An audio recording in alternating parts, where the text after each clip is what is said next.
Jeff Fillion. Voici les radios Pirates News avec Jeff. OK, quelques petites nouvelles de même. On va voir ce qui est arrivé au cours des dernières heures parce que, regarde, l'actualité va vite, les amis. Ça change rapidement. Malheureusement, il y a juste une place où ça change pas bien, c'est le genre de campagne électorale qui est un peu boring, on va se le dire. My God, il se passe pas grand-chose là. Je pensais qu'on allait avoir quelque chose de vraiment intense, Jerry. J'étais sûr que avec tout ce qui se passe, qu'on allait avoir une campagne enflammée avec deux partis complètement à l'opposé sur le sujet de l'urne.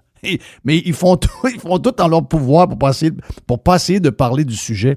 Donc, puis surtout les conservateurs, on va se le dire, quand ils parlent, eux autres, du sujet, tu te dis, OK, c'est-tu Carney qui parle? C'est-tu les libéraux? On a l'impression que c'est la même gang qui disent à peu près les mêmes affaires. Donc, je suis un peu surpris. Tu sais, je veux dire, j'ai jamais suivi vraiment, j'ai jamais été un fan des élections en général, mais je pensais qu'avec ce qui se passe en ce moment dans la population, j'étais certain qu'on allait avoir l'élection d'une vie, là, où ce que les gens étaient soit d'un côté, ils se disent, regarde, moi je tiens mon Canada, puis je veux l'avoir à tout prix, puis voici ce qu'on va faire.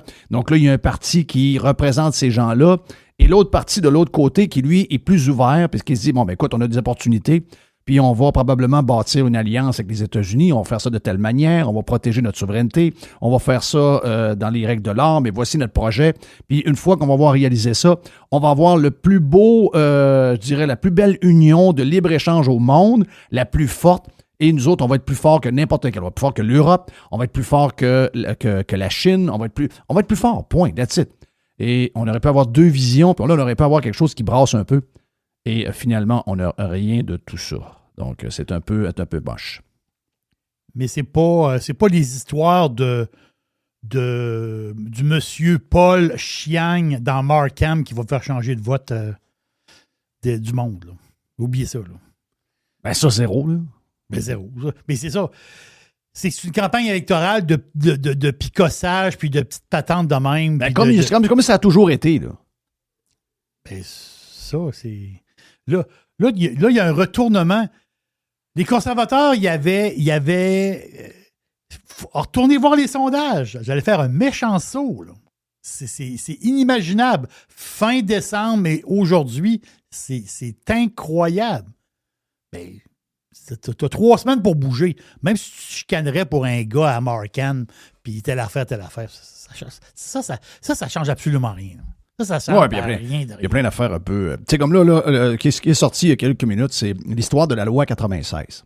La loi 96, c'est une loi... Regarde, demain matin, on est au pouvoir, on enlève cette loi-là au plus Christ. C'est une loi qui limite les entreprises, c'est une loi qui décourage l'investissement étranger, c'est une loi qui est une loi quasi raciste. C'est too much, carrément too much. Trop de choses strictes et stiffs pour les entrepreneurs, les entreprises avec la loi 96 qui renforce le français dans le milieu du travail. C'est une loi qui est problématique pour les gens qui arrivent d'ailleurs. C'est une loi qui est too much. OK? Donc, ça, vous avez le droit de vouloir la loi. Là. Moi, j'ai pas de problème à ce que les gens veulent la loi puis que les péquistes soient pour la loi 96 ou les caquistes soient pour la loi 96. Je veux dire, je comprends ça. Là. Mais pour d'autres qui sont plus genre open market, on amène de l'investissement, on veut des entreprises étrangères, etc., etc. On ne veut pas que les entreprises arrivent ici, puis que là, il y a tellement de normes que c'est tellement compliqué de faire des affaires au Québec que finalement, ils décident, comme Amazon, de prendre le clip et le clac et de partir parce que le Québec est tellement compliqué que c'est impossible de faire de la business. On a trop envoyé ce message-là au cours des 20-30 dernières années que le Québec est fermé pour faire de la business. Close for business. Et c'est ça, quand on entend parler du Québec, et là je m'arrête sur le Québec parce que la loi 96, c'est pas une loi canadienne, c'est une loi québécoise. Mais quelle surprise. OK, pas une surprise pour moi de voir que le Parti libéral ne veut pas que cette loi-là existe, puis que là, on met ça sur Carney. Si vous pensez que Carney, ça va changer les intentions de vote des vieux qui veulent voter pour lui pour faire face à Donald Trump, ça jouera pas, là. Mais comme conservateur, ma surprise, c'est de voir que le Parti conservateur s'en va là. Il s'en va à défendre la loi 96. What the fuck? C'est quoi, là? S'il y a un parti qui ne devrait pas embarquer dans ce genre de débat-là, tu l'évites même. Oh, ouais, mais là, Carney est obligé. Ouais, mais tu vas pas là, sérieusement. Tu sais, je comprends le lien, je comprends. Maintenant, je sais, là, ils ont tassé des candidats, on va le répéter assez souvent, là. Ils ont tassé des candidats du Parti conservateur du Québec. Ils ont tassé le 3e candidat hier. Donc, maintenant, c'est clair, OK? Le Parti conservateur du Québec, c'est le parti de la CAQ. Les gens qui s'occupent du Parti conservateur, ce sont des caquistes. C'est Carl Vallée et une gang qui ont travaillé pour la CAQ, qui ont travaillé pour Legault, qui ont travaillé pour Jolin Barrette. Ce sont des caquistes. Donc, qui a mis la loi 96? C'est Jolin Barrette. Donc là, Poilievre se fait le défenseur. Parce que les Américains disent, ouais, la loi 96, pour les gens, là, pour les compagnies américaines qui veulent s'établir au Québec, c'est un frein, ça, là. Donc, dans le commerce, c'est quelque chose qui... Regarde, je vais vous lire le texte de la presse. La loi 96 du gouvernement Legault apparaît sur le radar des Américains qui la classent maintenant comme une barrière tarifaire à la veille de l'annonce potentielle de droits de douane tout azimut. Et moi, si vous me demandez, là, je n'ai rien à voir avec Trump, rien à voir. Il n'était pas là, Trump, quand c'est arrivé, là. C'était carrément ce qu'on disait. C'est une forme de tarif. C'est une forme de règle qui empêche l'investissement, qui empêche le commerce. Donc, c'est zéro une surprise. En passant, c'est pas la gang à Trump qui ont allumé la première fois, là. La première fois que les Américains ont soulevé des flags sur la loi 96, c'était l'administration Biden. Donc, allez pas coller ça sur Trump, là. Calmez-vous les nerfs sur Trump, calisse un peu, là. Calmez-vous, là. Tu sais, je veux dire, êtes-vous fou, je vois le verre décroché? Ce qu'on apprend mardi, nous dit le gars de la presse, à la lecture d'un imposant rapport sur le commerce international publié par le Bureau du représentant américain au commerce et qui répertorie toutes les barrières commerciales mises en place par les pays aux 4 coins de la planète. Nouveauté cette année dans la section Canada, la réforme de la Charte de la langue française du gouvernement Legault, communément appelée la loi 96, et dont le but est de solidifier la prédominance du français dans l'espace public, y paraît en noir et blanc. Ben, vous attendiez à quoi? Cette loi-là est une loi complètement cinglée, qui a été dénoncée par des gens comme nous, mais qui a été appuyée à peu près par tous les politiciens, parce qu'on a une genre de fixation sur notre histoire du français.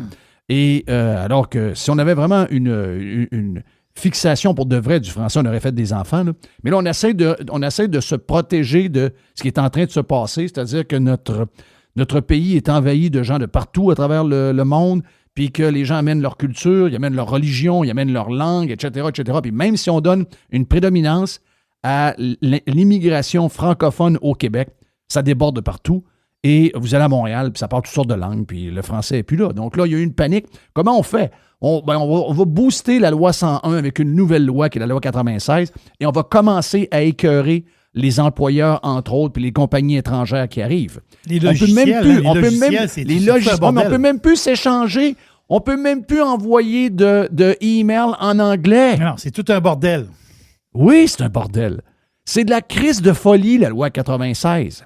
C'est une loi de cave, OK? C'est une loi qui est, je vais vous le dire, là, s'il y avait une loi de même au Canada anglais, les Québécois partiraient une guerre civile, là. OK? Si, mettons, le Manitoba fait la même chose avec l'anglais, les Québécois font une guerre civile, là. Mais nous autres, au nom d'avoir peur de disparaître, on se donne tous les droits de la terre, puis après ça, on voudrait que tout le monde l'accepte. C'est une loi de cave, la loi 96, OK? On sait ça depuis longtemps, là. Oui, toute l'histoire aussi, à partir de juin de cette année. Le 1er juin cette année, ça s'en vient, là, 1er juin. Ben oui, c'est là. Les entreprises, si tu emploies, mettons, au-dessus de 25 employés, ça va prendre des normes pour des genres de processus pour apprendre le français à tes employés. C'est énormément compliqué, là. Là, tu dis, moi, mon gars, là, il est dans une shop. C'est un très, très bon gars de shop, là. Un soudeur. Il apprendra le français, Christophe, sur le tas, là. Pas ce qu'on comprend. C'est pas la priorité. La priorité, c'est, tu sais quoi, la priorité? C'est que le gars, il travaille 40 heures puis il soude. C'est ça la priorité.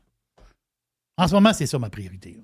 Ben là, si vous avez, mettons, on dit qu'il faut acheter québécois, puis il ne faut pas acheter américain.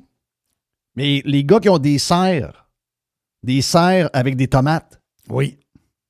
ça parle quoi dans un Ça serre? parle espagnol d'un serre. Ça parle espagnol all the way, OK?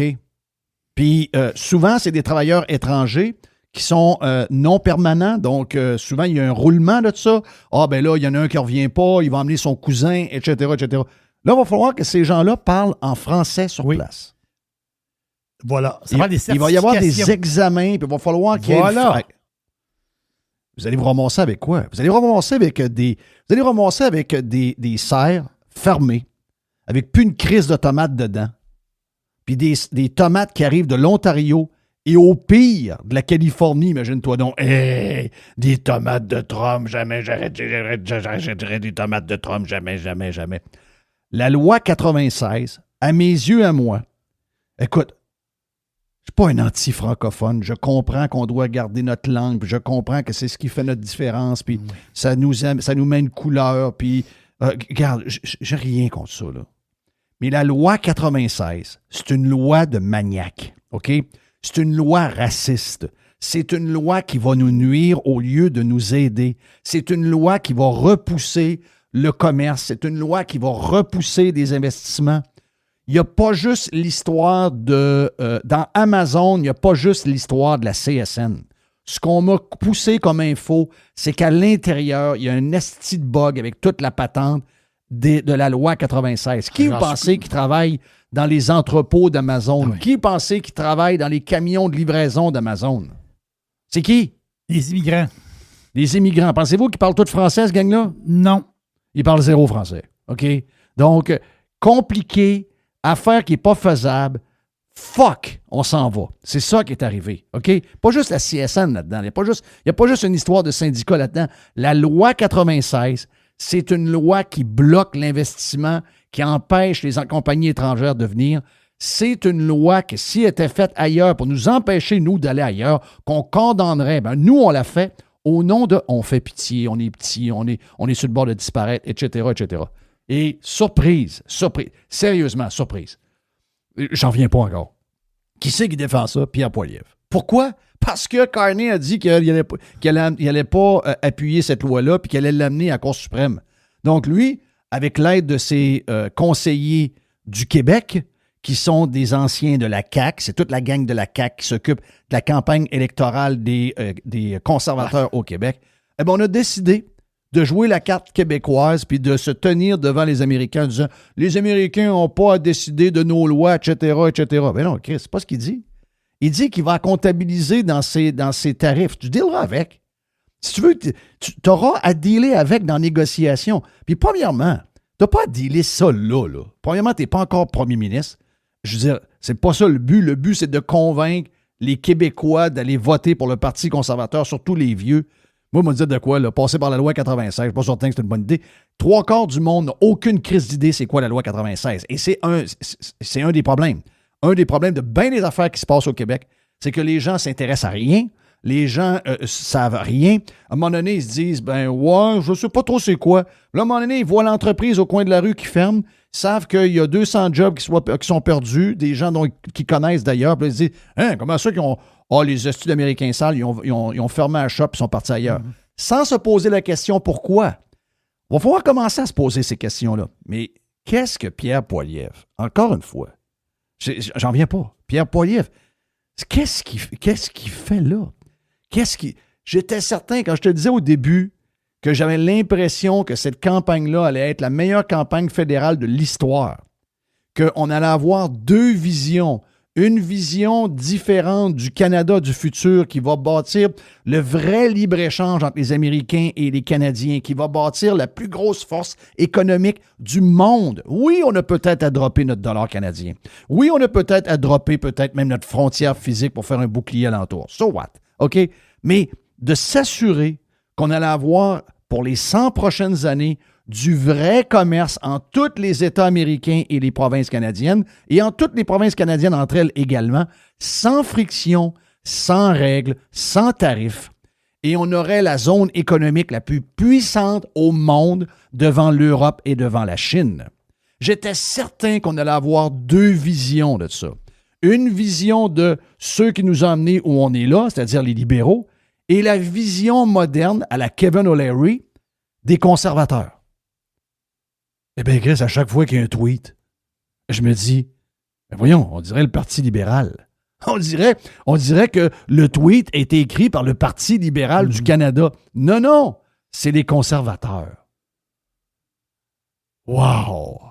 Wow, sérieusement, je peux comprendre que la loi 96, ça ne change rien pour le vote. Mais ça nous montre que ceux qui sont un peu en crise de comment la campagne est menée jusqu'à maintenant, ils nous donnent raison à tous les jours sur différents sujets. C'est la loi 96. Tu ne peux pas défendre ça, c'était Pierre Poilievre. C'est une nuisance au commerce. C'est une nuisance à l'investissement. On est dans une époque où il faut que tout ça revole. Ouf. Regarde, pas suivable. Thank you, mon ami Jerry, pour la boîte qu'on a faite il y a quelques minutes. On va vous présenter ça dans les prochains instants. On a Stéphane Lachance qui est venu faire un tour. Justement, je vais parler à Stéphane Lachance. On a parlé avec lui un peu plus tôt ce matin. Ceux qui ont pogné le podcast dans la gang des Pirates Prime, ben, vous avez vu que j'y en parle justement de comment ça se présente, pourquoi, est-ce que les conservateurs donnent un coup de main? Donc les conservateurs, oui. Parce qu'en principe, conservateur fédéral donne un coup de main au conservateur provincial. Les conservateurs provinciaux vont identifier quels sont les partis au municipal qui sont les partis qui leur ressemblent, puis ils vont leur donner un coup de main.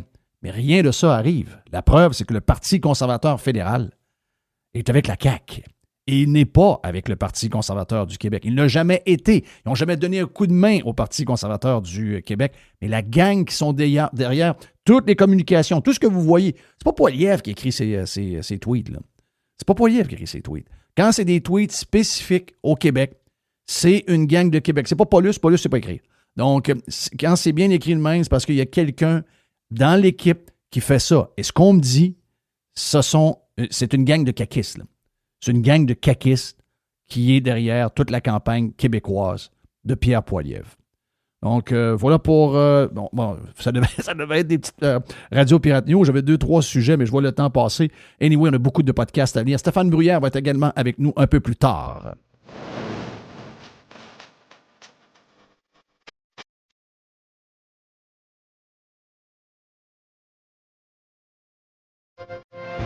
Online. Worldwide. Radiopirate.com. Pirater, c'est légal. Radiopirate.com. Radio Pirate. 100%. 100%. Pirate. Oh. Hit me! Il y a une petite boîte. Il y a une petite boîte. Hit me! Il y a une petite boîte. Comment ça passe la petite boîte à Jerry? Il y a une petite boîte. Oh, il y a une sorte de patente dans la petite boîte. Es-tu nerveux avec... beaucoup de monde nerveux, là. Tu sais, le SP500 n'a pas une bonne passe. Non. Donc, il est l'indicateur numéro 1 de ce qui se passe. Donc, les marchés sont... je comprends, là, je dirais le timing parfait, c'est-à-dire qu'on avait eu une bulle gonflée probablement à la fin de l'année 2024 et début 2025. Oui, pas pire bulle. Pas pire bulle. Donc, correction de cette bulle-là en premier, mais aussi beaucoup de nervosité sur tout ce qui arrive. C'est sûr que Trump va ouvrir des guerres commerciales à la grandeur de la place. Et toute l'instabilité que ça va provoquer. Je vais te donner juste un exemple. Les pays européens veulent commencer à donner de la marde aux compagnies, aux technos américaines. Les Google, les Apple, les Amazon, toute la gang. OK? Donc, les Netflix, ils veulent leur donner en réplique aux tarifs. Donc, tu comprends-tu que quand ça commence, cette affaire-là, tout le monde trouve sa poignée quelque part, mais au lieu de... Parce qu'on s'entend que la bourse et les entreprises, puis l'économie en général, on aime avoir une liberté totale de l'économie. C'est là où tout le monde s'enrichit, c'est là où tout le monde fait mieux. Et là, en ce moment, on est dans un genre de mood où on a l'inverse de ça. Est-ce que, parce que je sens que beaucoup de gens sont nerveux. Ouais, je ne sais pas si je devrais enlever mon argent. C'est le monde ordinaire, là. Je parle pas des fonds, je parle pas des brokers, je parle pas des gens qui sont des professionnels, qui savent probablement quoi faire dans ces périodes-là. Je parle de monsieur tout le monde qui a un petit 25 000, un 50 000, un 75 000, puis qui est comme un peu inquiet de ça. Je comprends très bien. Mais c'est. Parce il y a un côté. Je sais pas pourquoi. On dirait qu'on n'a pas beaucoup de mémoire sur tes affaires. Pensez à ça une seconde, là, OK? L'économie mondiale est arrêtée quasiment à la grandeur. Il n'y a plus un avion qui lève nulle part. On est en 2020. La bourse crash. Méchant crash, là. Regardez les graphiques, vous allez voir, c'est assez épeurant. Là. Les bourses crashent et là, on se demande, on est là-dedans pour combien de temps? On ne sait pas. Là, on le sait après. Mais quand on était dedans, on ne le savait pas. On était vraiment dans une passe noire. Quand tout était noir à grandeur. Tout était arrêté partout. Puis il y a du monde qui ont vendu. Là. Il y a du monde qui ont vendu. Mm-hmm. Faut que tu achètes bas, tu vendes haut.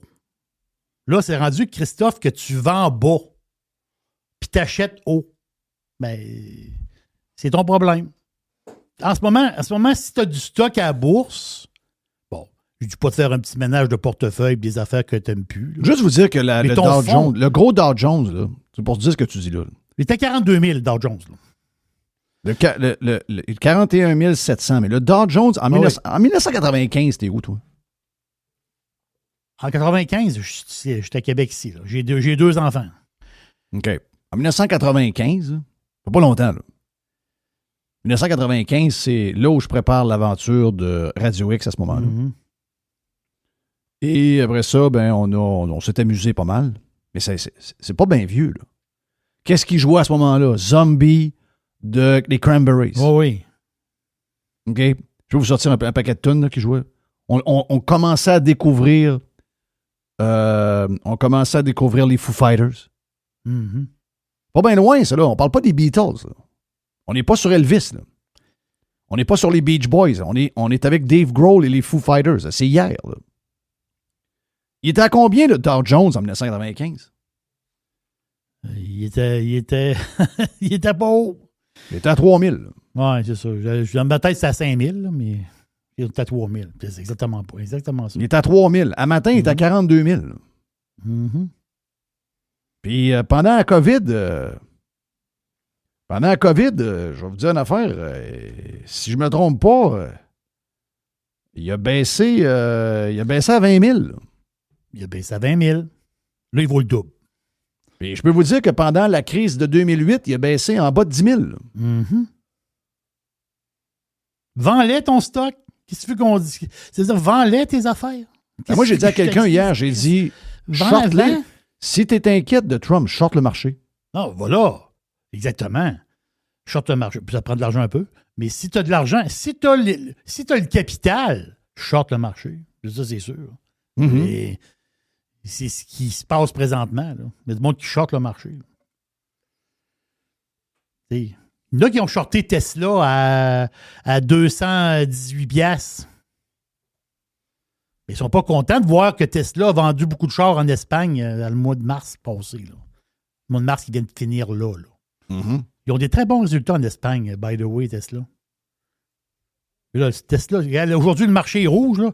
Tesla est vert. Là. Il prend 5 piastres. Tu as 265 piastres. Il y en a qui ont shorté à 210. Oui, mais moi, je te dis que ceux qui ont shorté à 210, 215, ils se sont couverts. Là. Ils ont perdu de l'argent. Là. Ils ne te le diront pas, là. Mais ils ont perdu de l'argent. Là. Ils se sont couverts. Parce qu'en montant, il faut qu'ils déposent de l'argent dans leur compte pour couvrir leurs pertes. Mm-hmm. Mais quand tu ne l'as pas, l'argent, si tu achètes 10 000 d'actions, tu dépenses ton 10 000, tu achètes 10 000 d'actions. J'ai 10 000, je dépense 10 000. Ça va? Mais si tu shortes pour 10 000, puis puis ça va dans le sens contraire de ce que tu penses. Ben, le problème, c'est que ça te prend de la nouvelle argent. L'autre bord, ça ne t'en prend pas de nouvel argent. L'autre bord, tu es dans une cage à homard puis t'attends. Mais quand tu shorts, ça te prend de l'argent. Il faut peut-être te couvrir, là, à un moment donné. Et si tu n'as pas l'argent pour te couvrir, ben t'as pas d'affaires. C'est comme s'asseoir à une table de poker. Mais on s'entend que si tu penses vraiment que le marché va être down à cause de Trump, tu shorts, là. Tu shorts. T'as confiance. Voilà, mais il y en a de l'argent dans le marché. Ah, il n'y a plus d'argent dans le marché. Ah ouais, il y a toujours de l'argent dans le marché. Qui a acheté du Newsmax hier? Hey, c'est quoi l'histoire de Newsmax, là? Ça a-tu pris 800%, ça? Ah oui. L'IPO était à 10 piastres, là. Hier. Là. Moi, dans ma tête, à 87 piastres? Oui, mais moi je voulais en parler dans mon boursicotage de demain. Tu sais, je voulais en glisser un petit mot, Newsmax, qui rentre à la bourse. Moi, je dis, le marché... Dans ma tête, je te l'ai dit, là, dans ma tête, moi, je dis, on est dans un marché de cul, puis les IPO, on le sait, mais moi, j'ai check les IPO. Les compagnies qui rentrent en bourse, j'ai check tout le temps. Là. Quand ils ont ouvert la belle, il a ouvert à combien? Il a ouvert à 14 $. Donc, il était projeté à 10, ça a ouvert à 14. Il était projeté à 10, ça, c'est le prix de départ. On sonne la cloche. Puis la cloche a sonné, je pense, à 11 heures ou chose comme ça. Sonne la cloche. Parce que les IPO, ils ne rentrent pas en bourse à la même heure que les autres. Ils ne rentrent pas à 9h30. Ils rentrent plus tard dans la journée. Ils veulent donner un show. La bourse, il y a un petit spectacle. Mais la fin, c'est que là, quand ils ont sonné à la cloche, la première trade était à 14. Ça poussait en crise par en haut. Là. By the way, c'est 40% over. Là. Poussait, là. Ça poussait. Mais là, ça continue à pousser. À un moment donné, ça continue à pousser. Ça pousse encore. Ben, le stock a closé à 83 piastres. Oui. Il était combien matin? Combien? 117. Ben, voyons donc. Il prend 33 encore. Mais il n'y a pas d'argent dans le marché. Mais dans le marché, il n'y a pas d'argent. Ah non, il n'y a pas d'argent dans le marché. Le marché, il n'y a pas d'argent. Ah ouais, il y a de l'argent. Il y en a plus que tu penses. Il y a tout le temps de l'argent. Il y a toujours de l'argent. L'argent est infini. Ça, je peux te le dire. Mais c'est quoi qui a provoqué ça, l'histoire de Newsmax? Parce que c'est quand même une compagnie qui... Bon, ils ont augmenté le chiffre d'affaires. Ils ont un chiffre d'affaires à peu près de 79-80 millions par année, mais ils perdent à peu près 30 millions par année pareil. Là. Bon, ils ont dit, c'est ça. Je pense que c'était à 55 millions de pertes, puis ils ont 80 millions de revenus. Ben, l'histoire, c'est que le fondateur, là, Rudy, là, Christopher Rudy, ben là, lui, il est milliardaire. Là. Mais, sur papier. Sur papier, exactement ça. Mais il y en a qui pensent que Newsmax va être profitable un jour puis que ça va être la totale. Ouais, je pense qu'ils font le pari que Newsmax va devenir le nouveau Fox News. Ben, il y a du monde qui se positionne pour ça. Mais là, je répète l'histoire. L'IPO est à 10 piastres. Puis à la seconde où je te parle là, je vois 131. Arrête, là. Il a monté à 147 tantôt. Si, boire. En ce moment, il y a, d'après moi, il y a à peu près, je vois ça vite de même, là, à peu près 10 000 actions qui changent de main à la seconde, à peu près. Là. Donc, il y a des gens qui sont prêts à acheter à 130 pareil. Là. Ça achète à 135, excuse-moi, ça vient de changer encore. À ce moment, ça achète à 135. Il prend sur les 2%. Y a-tu une patente Reddit là-dedans un peu ou quoi? Ben oui, il y a une patente Reddit, c'est bien. Ouais, ils se sont donné le mot. Mais il y a une patente Reddit, puis en même temps, il y a du monde qui dit... Il y a du monde qui voit gros pour Newsmax, on va le dire. Là, Newsmax, c'est le réseau de Trump. Là.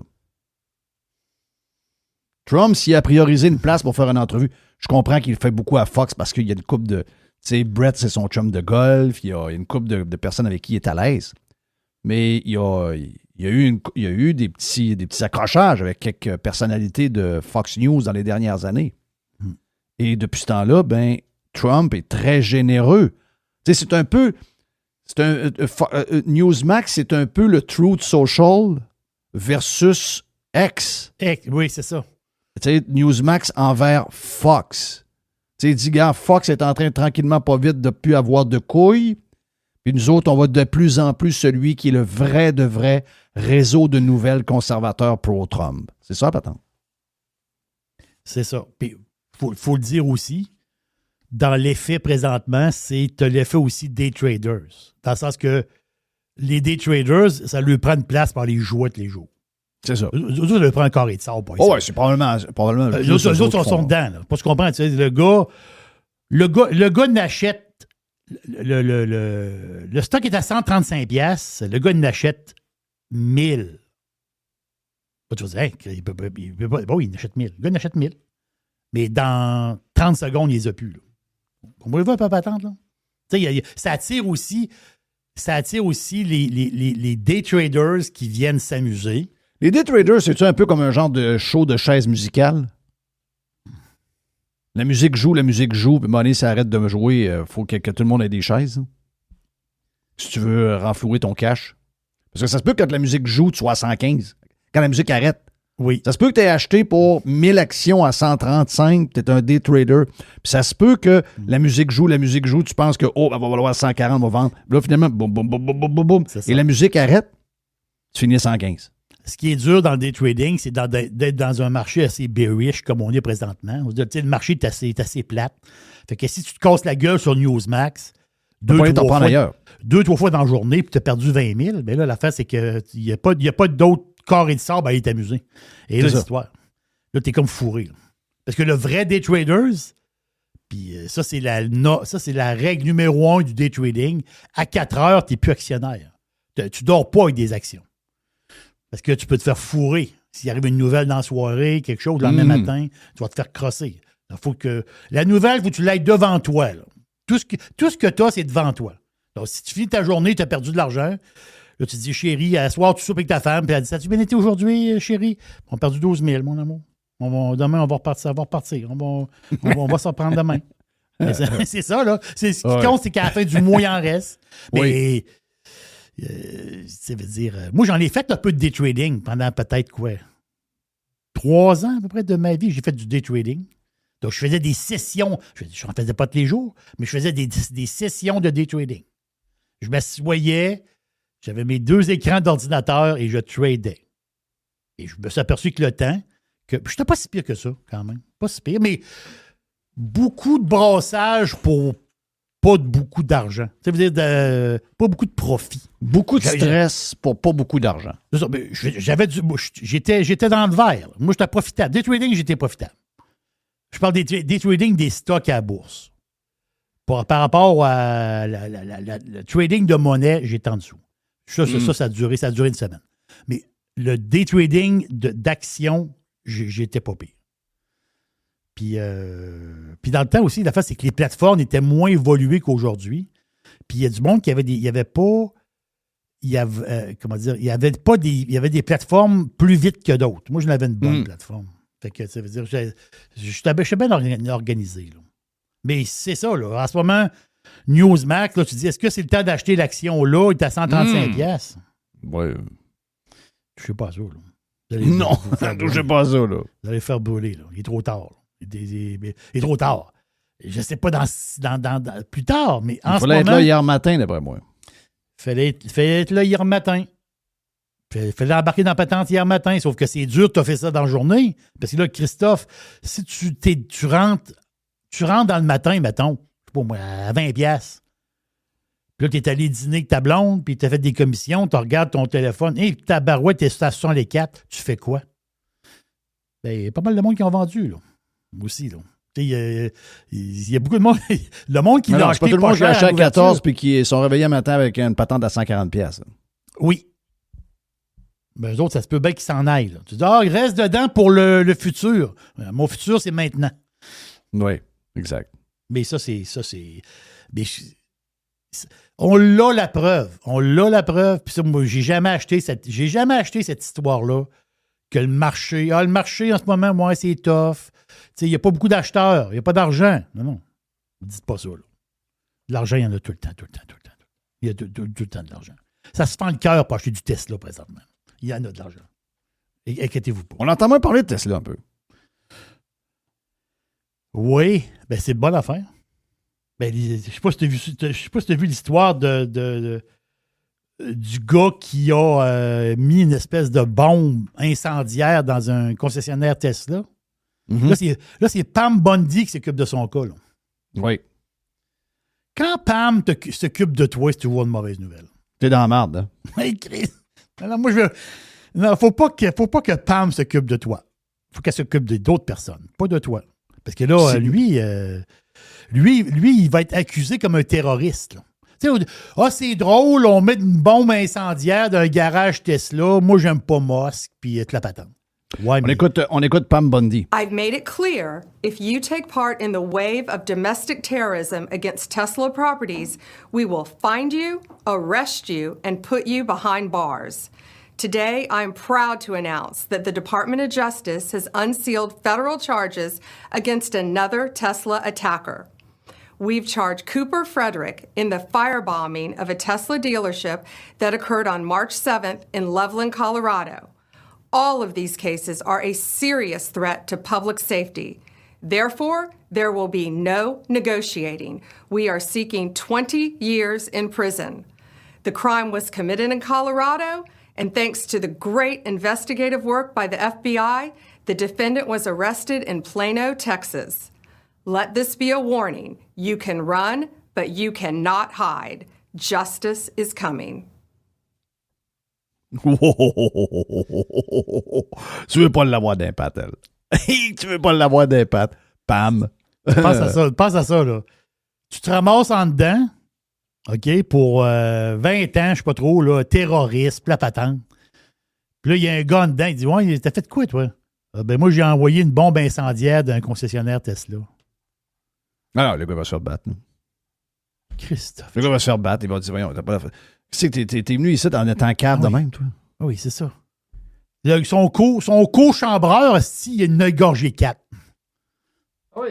Puis toi, Chris, t'es en dedans, puis t'as mis une bombe incendiaire. Parce que t'aimes pas Elon Musk. Chris. Parce que le gars, il coupe dans le gouvernement. Oui, c'est ça. Non, c'est incroyable.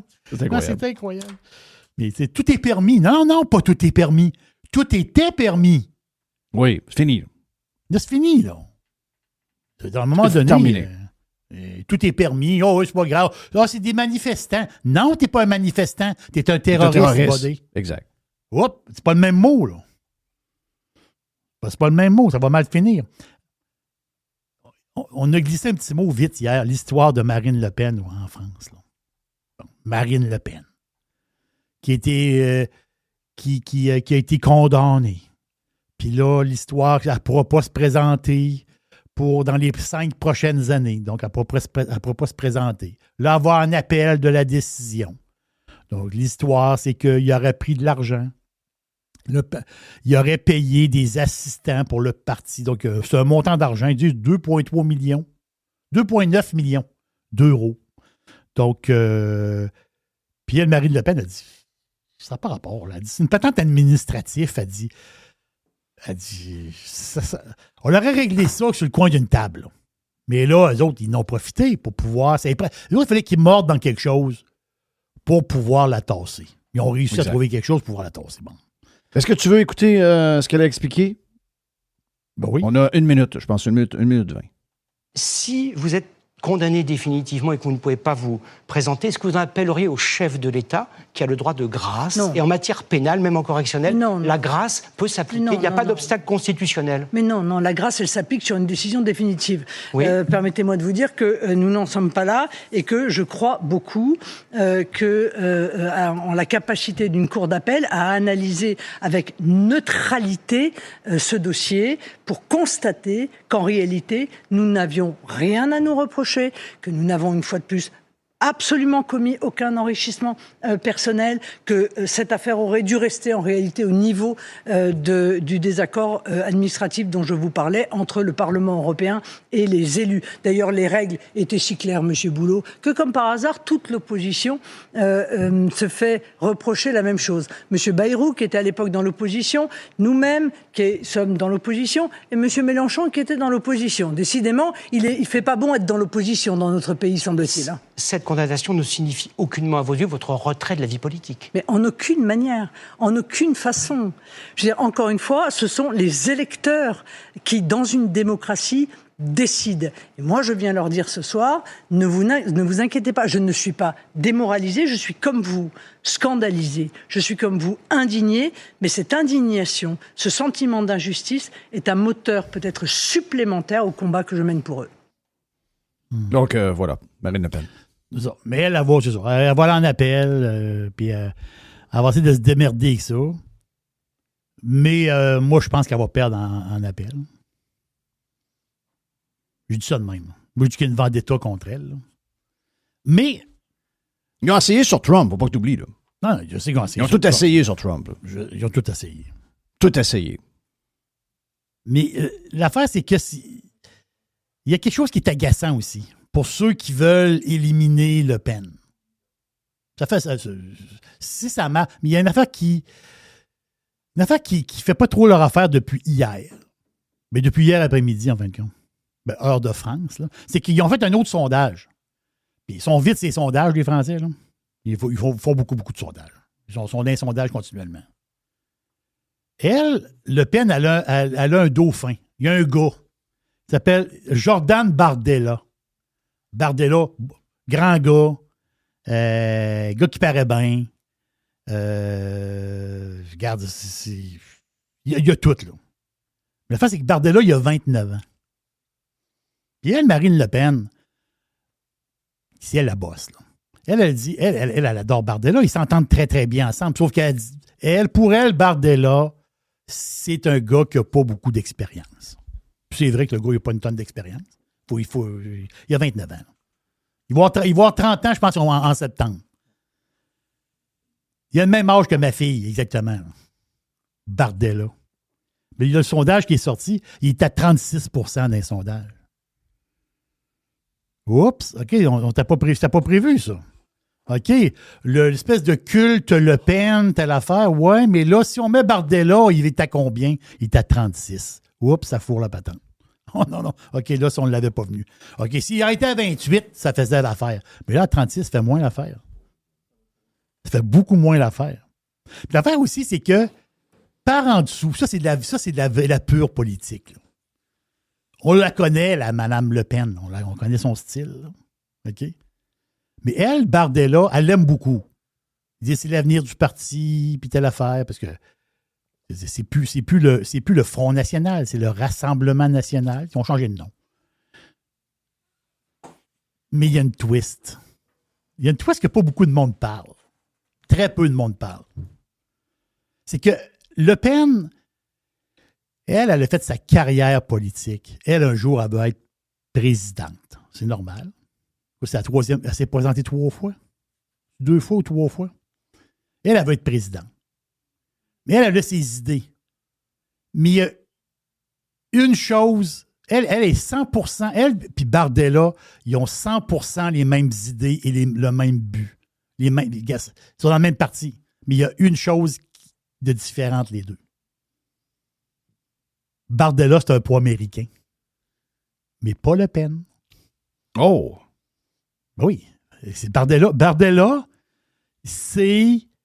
il est venu à la conférence CPAC, là, CEPAC. Là.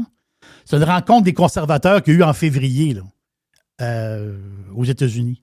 La grande conférence des conservateurs dans le monde. Bardella, il était là. Bardella, il y aurait eu, ça c'est des rumeurs, Bardella puis Vance se sont parlé plusieurs fois. Là. J.D. Vance puis Bardella se sont parlé plusieurs fois. Là. OK, donc ça change un peu la chimie de la patente, là. Oui, ça change la chimie de la patente. Ça change complètement la chimie de la patente. Là. Bardella, il se fait dans les coulisses du Front National, qui est un parti, autrement dit, très français. Dans les coulisses du Front National, il se fait appeler le Trumpiste. Là. Oh! Vous voyez un peu la twist, là? Donc, c'est pour ça que elle... mettons qu'elle perd en appel. Mhm. puis que le parti décide de prendre Bardella, ils n'ont quasiment pas le choix parce que les autres dans le parti, il n'y a pas quelqu'un d'assez solide, d'assez connu. Bardella, il est très, très connu et adoré des jeunes. Adoré des jeunes. Donc, là, ce parti-là qui est un peu... C'est comme un peu la petite bataille entre les vieux du Front national puis les nouveaux du Rassemblement national. Tu sais, c'est un nouveau parti, ça. Bon, encore, partout, c'est ça. Là. Partout, c'est devenu générationnel. Partout, la patente. C'est générationnel. Donc, ce parti-là qui est très puissant parce que Christophe Le Pen, elle, en ce moment, est numéro 1 d'un sondage. Mais si tu enlèves Le Pen, tu dis on met Bardella est numéro 1 d'un sondage pareil. Puis ça, on l'a eu le résultat hier. Ça change bien des affaires. Très intéressant. J'adore. Donc, la twist Bardella est là. Parce que Marine Le Pen, il y a des affaires qu'on aime d'elle, là, mais tu sais, beaucoup de choses qu'on n'aime pas beaucoup. C'est bien drôle. Elle a mis l'autre en boîte, là, à un moment donné, là, la fille de Radio-Canada. Là, on a bien aimé ça. Là. Puis sur l'immigration, elle a un discours qui est clair, mais je veux dire, le reste, c'est un peu péquiste sa côte. Là. Oui. Et anti-américain à l'os, là. Oui, il y a un fond. Il y a un fond dans... Elle va pas frapper sur le clou tous les jours, mais oui. C'est pas la plus ouverte aux États-Unis, là. Tandis que Bardella, c'est le contraire totalement. Là. C'est totalement le contraire. Là. Et là, la patente. Donc, tu sais, la politique, c'est des hommes aussi avant tout. Hein. Oui. C'est du monde avant tout. Puis ce monde-là, ça veut dire, oui, on peut être dans le même parti, on peut avoir les mêmes idées, mais il y a une espèce de il y a des fondements, il y a quelque chose dans toi qui est différent de l'autre. Tu sais, Marine Le Pen, je dirais pas à bout d'âge, mais quand même, c'est plus la Marine Le Pen, la fille du bonhomme. Là. Tu sais, elle a vieilli. Là. Elle, c'est la vieille garde. Là. Exact. Elle veut s'accrocher, là. C'est normal. Elle s'est fait injurier. Ça veut dire, elle a passé à travers toutes les petites tempêtes, là. Puis je comprends qu'elle veut comment dire, se tenir là, là. Mais peut-être que son temps est venu. Peut-être que son temps est venu. Mais ce que je veux dire, c'est que pour le parti, du point de vue chiffre... C'est pas une fin en soi. Ce n'est pas une fin. Si jamais ça arrive. C'est la patente. Oh. Il y a une petite boîte. OK, ben voilà pour la section de la boîte pour tout le monde, pour tous les pirates. On a plus de boîtes avec Jerry sur la version Prime. Il y a une petite boîte. Jeff Fillion. Radio Pirate. Faites partie de la révolution. Stéphane Lachance, maintenant officiellement le chef du parti Respect citoyen pour la région de Québec, la ville de Québec. Donc, politique municipale. Mais avant de parler de politique municipale, je vais prendre un peu de temps avec Steph. D'abord, lui demander comment il va, mon ami Steph. Il va très bien. Très bien en shape. Toujours en shape. Hey, je veux te parler de quelque chose. Oui. Quand tu as fait de la politique provinciale, parce que t'as quand même un des candidats qui a eu la meilleure performance contre un caquiste. J'ai fait le 5e meilleur résultat dans la province au niveau du résultat, là, 5e meilleur résultat. Puis je fais partie des 2 seuls candidats du PCQ qui ont été en avance et qui ont eu leur face à Radio-Canada avec Patrice Roy. OK. Donc, est-ce que pendant la campagne, quand vous avez... Parce qu'il y avait de quoi qui se passait, on aurait pu avoir peut-être une couple d'élus, il y avait quelque chose qui se passait. Est-ce que vous avez senti de l'aide du Parti conservateur du Canada pendant la campagne? Aucunement. J'essaie de comprendre c'est quoi l'histoire avec le Parti de Poilievre puis les conservateurs canadiens. Je m'explique. Je sais que Carl Vallée est celui... Carl Vallée, pas des noms connus, là, mais c'est des faiseux dans l'entourage de partis politiques. De ce que je comprends, pour la planification des candidats, puis du discours, oui, Paulus est un peu là, c'est l'élu qui représente Poilievre au Québec, mais derrière Paulus, il y a une organisation de faiseux, et ces gens-là qui sont très beiges sont tous associés à la CAQ d'une manière. Donc, on n'est pas surpris d'apprendre, je pense qu'il y a un troisième candidat qui a été enlevé hier en pleine campagne dans le coin de Montréal, Saint-Léonard. Donc, candidat conservateur dans Saint-Léonard a été enlevé par l'organisation que je vous parle, donc la gang qui font les affaires pour le Parti conservateur du Canada au Québec. Ce sont des caquistes.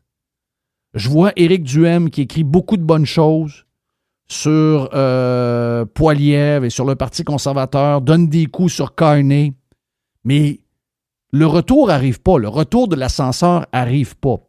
Et moi, je pense que c'est un des problèmes au Québec. Si tu veux toucher le cœur des personnes âgées, il faut que tu aies des bons candidats, il faut que tu sois libre, il faut que tu sois capable de les crinquer un peu, il faut que tu leur dises les vraies affaires. Mais il y a un contrôle total sur les candidats québécois qui est fait par cette gang-là. Et c'est le troisième candidat qui a été enlevé, donc qui est relié au PCC. Puis je pourrais même te dire que j'ai eu quelqu'un qui m'a écrit cette semaine qui me dit qu'il a rencontré cette organisation-là. Et cette personne-là, qui est un ancien candidat du Parti conservateur, très bon. Candidate, là, ça veut dire, je ne veux pas te donner de détails, là, c'est pas très important, là. Mais excellent candidat, je vous dirais, assez modéré, comme les politiciens les aiment, il ne veut pas avoir trop de gens qui sont trop intenses, donc contrôlable d'une certaine manière, puis clean, mais quand même trop radical pour ces gens-là. Trop radical. Puis, sérieusement, cette personne-là était parfaite là, pour être candidat ou candidate pour le Parti conservateur. Mais ils ont dit que, ouais, on regarde tes posts sur les réseaux sociaux, t'as des choses que tu devrais enlever, t'es trop radical, des fois tu challenges Dimitri Soudaz, ça c'est pas une bonne idée, ça, il faudrait enlever ça. Donc, comment ça se fait que, je te pose la question, comment ça se fait que vous n'avez jamais senti aucun atome crochu entre le Parti conservateur du Québec et le Parti conservateur du Canada? Ben, c'est une excellente question, puis je n'ai pas vraiment de réponse à te donner. Dans ce que je constate actuellement, là, si je ne me trompe pas actuellement encore, contre M. Jean-Yves Duclos à Québec, actuellement, il n'y a pas de candidat conservateur encore d'annoncé. Okay. La campagne est commencée depuis une semaine et 2 jours. Là. Donc, oui, ça veut dire qu'il a quasiment gagné par défaut. C'est inadmissible, là, je trouve ça. Ça fait quand même, là, ça fait longtemps là, qu'on se prépare pour cette élection-là. Donc, OK, je vais poser la question. Est-ce que, si, mettons, je reviens à Québec dans une semaine, oui, et que j'offre à l'organisation de Carl Vallée et des faiseux caquistes qui travaillent pour l'organisation de Pierre Poilievre et des conservateurs canadiens, est-ce que je leur dis, ben gars, je vais l'apprendre, moi, la place dans... C'est quoi le nom du... Québec, c'est Québec. Là. C'est Québec? C'est exactement Jean-Yves Duclos. Là, en tout cas, c'est la ville de Québec. Là. Est-ce qu'ils me prennent? Ben non. Ils vont dire qu'il était trop controversé. OK, il n'y a pas plus conservateur que moi, mais moi, je suis trop controversé. Je suis d'accord. Moi, je te prendrai demain matin, Jeff, il n'y a pas de problème. mais eux, là, je veux dire, en fonction de ce que tu viens de nous dire concernant ce candidat ou cette candidate, là, que sa candidature a été rejetée, là, je veux dire, si on dit ça d'une personne qui était modérée, imagine ce qu'ils pourraient dire contre toi. Mais même s'ils sont fourrés, il n'y a pas personne pour aller contre Duclos, là. Ça a l'air un peu pic-pic, là. Non, je comprends. T'as 300 quelques places à remplir, puis tu réussirais pas. Ben, j'ai quasiment envie. Je serais content, moi. Non, mais je serais content, moi. Moi, je serais content. On va te donner un coup de main. On va te donner un coup de main. Je pense que je vais y écrire. Ben oui. Mais je te repose donc la question. C'est parce que, ultimement, je comprends que c'est pas le même au Québec, mais ailleurs dans le monde, ça devrait être relié à un parti politique. C'est-à-dire que le Parti conservateur fédéral devrait avoir son petit frère ou son enfant au provincial et celui du Québec devrait avoir son bébé au municipal. Tu comprends? On voit ça en Europe. Oui, mais... Ben oui, puis on voit ça aux États. On voit ça aux États-Unis aussi. Donc, tout Puis est relié récemment- à démocrates républicains. Puis récemment, moi, je me suis fait reprocher ça. On travaille, on va travailler avec des firmes de communication là, pour la campagne. Puis il y en a une, entre autres, que ça, disons que le courant n'a pas passé, on va dire ça comme ça. Où justement, ils trouvaient que notre logo était rappelait trop le Parti conservateur. Le rouge de notre logo rappelait trop le Parti républicain. Voyons! Écoute, ils sont arrivés avec une proposition avec un logo avec du vert. J'ai parti à rire. J'étais sérieux. Là. J'ai dit, franchement, oublie ça. Là. Ils sont C'est tous fresh. pareils. Puis là, il m'amène sur une page. Il dit votre site Internet, il dit, on le sait que notre site Internet a besoin d'amour. Là. C'était fait par des bénévoles parce qu'on avait besoin d'une page, mais on n'a pas mis 50 000 sur le site Internet. Là. Mais on va avoir un upgrade. Mais là, il va voir notre site Internet. Bon, il dit, votre site est vraiment désuet. Ça fait 90. Puis là, le site qui nous amène pour nous montrer sa référence, c'était le site de Valérie Plante à Montréal. Il dit, ça, c'est fresh. Ça, c'est... J'ai dit, on va arrêter ça là. J'ai dit, je pense qu'on n'est pas dans le même acte les de agences de communication, même là, sont bourrées de patentes de même. C'est juste des faiseux, gang de faiseux.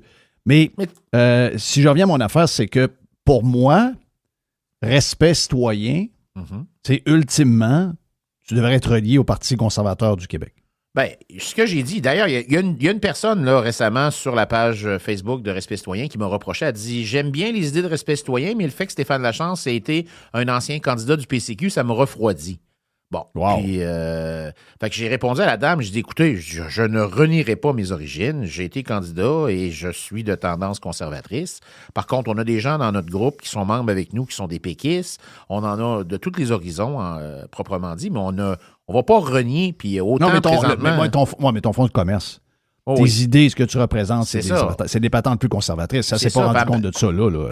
Puis là, après ça, il y en a d'autres qui m'ont challengé sur ma crédibilité. Il y a un chroniqueur présentement à la radio qui a dit en ondes publiquement qu'il croyait que j'avais pas les compétences pour être maire de Québec. Et puis après ça, il y en a un autre qui me parlait que c'est quoi votre Marchand est là, quand même. Là, je veux dire, ben là, crédibilité. Je veux dire, on a quand même un candidat qui va s'annoncer la semaine prochaine qui a été forcé de démissionner de son poste de ministre puis son poste de député, là. Puis que le gouvernement dans lequel il servait a été enquêté par la commission Charbonneau. Fait que côté crédibilité, on repassera, là. Je dis quand même, là. Exact. Moi, je regarde j'ai encore regardé hier soir, là, Jeff, dans mon placard, là. Il n'y a pas de squelette. Il n'y a rien. Désolé. Mais mon thinking, c'est que... Puis c'est sûr qu'il y a un paquet de partis, des fois, que ce serait bon... Il y a une synergie qui n'est pas là, on s'entend là-dessus. Il y a une synergie entre le fédéral, provincial, municipal qui n'est pas là. Parce que, ultimement, là, ce qui arrive au municipal, c'est que le fait que c'est toutes sortes de noms qui arrivent de nulle part, c'est qu'on n'est pas capable d'identifier c'est quoi le fond de cette patente-là, puis des fois, on s'en rend compte quand les gens sont élus. Tu comprends ce que je veux dire? Absolument. Tu sais, ça arrive à Saguenay, ça arrive... Tu sais, à Saguenay, ils ont découvert qu'il y avait quelqu'un de bizarre à Sacrement, mais pendant la campagne, ils ne savaient pas, là. Mais mettons que tu dis, elle, là, elle représente la mairesse de Saguenay, est avec Québec solidaire. Exact. Bruno Marchand à Québec, c'est Québec solidaire. Valérie Plante à Montréal, c'est Québec solidaire. D'après moi, on n'a pas les mêmes résultats, là. On est d'accord. d'accord. Ce que je veux dire? Mais Bruno Marchand, je veux dire, il fallait quand même pas non plus être un grand philosophe pour comprendre qu'avec le logo jaune-orange de Québec fort et fier, que il y en a qui se sont rendus compte après. Il y en a qui se sont rendus compte une semaine après. Mais il a compté les menteries aussi, Jeff. Là. Il est arrivé comme le gars cool. Ah, moi, je suis prêt à prendre la température des gens. S'il n'y a pas d'acceptabilité sociale, j'y vais pas. Non. On enlève les fils, on enlève la dalle pour le tramway. C'était monsieur là, tempéré. Là. Puis c'est ça qui a fait qu'il a gagné. Parce que les gens qui ont voté pour lui, ils pensaient que des 3 candidats, il y avait Mme Savard qui représentait la continuité de la bombe. Tu avais Jean-François Gosselin qui était de l'autre côté, puis lui, il était dans le milieu, puis il était comme in the middle. Fait que les gens ont dit, bon, on va y aller pour le milieu, puis c'est ça. Mais au final, tout ce qu'il a promis, puis tout ce qu'il a dit, ça n'a absolument rien à voir avec quand il est arrivé au pouvoir, qu'est-ce qu'il a décidé de faire. Oui, mais avoue que oui, mais le modèle fait que ce genre de choses-là peut arriver. Ah oui. T'sais, le modèle, si on avait un modèle plus clair, voici Claude Villeneuve, il représente, pour être le maire, il représente le PQ. Le Parti québécois, exact. C'est le Parti québécois municipal. Ensuite, les libéraux, ça va être Sam Hamad. Et les conservateurs, c'est Stéphane Lachance avec son équipe. Ça ne peut pas être plus clair. Ce qui m'énerve, pour moi, ce serait le meilleur des mondes parce qu'on éviterait des accidents comme on a eu dans toutes les villes. Toutes les villes du Québec en ce moment se sont ramassées avec des comme maires. La majorité des villes du Québec se sont ramassées avec des maires QS. QS n'est pas un succès au Québec, c'est en train de mourir d'ailleurs. Le brand est en train de mourir, puis ça ne survivra pas.